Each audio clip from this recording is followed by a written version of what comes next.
How to log in on JustWatch application. So JustWatch application is one of the streaming applications where you can watch your favorite shows for free. So what you need to do is to create an account is obviously install the application into a device, and you can see the option called create a free account or sign in. Just tap on sign in option, and here you may use Google or your Facebook to log in or sign in. I'm going to use my Google account, or you may enter your email address and create a password.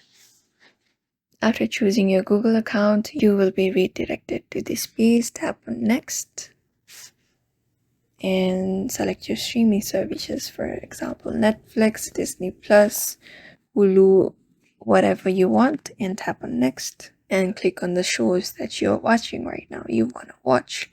Let's say I want to watch The Old Man, none, and you may just select some, none, anything, and tap on done.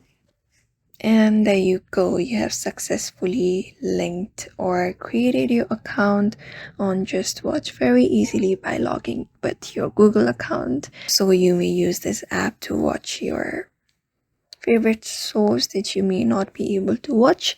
Just follow the steps and log in. That's it. So I hope this video was helpful to you, and thank you for watching this video. Don't forget to hit that like and subscribe option.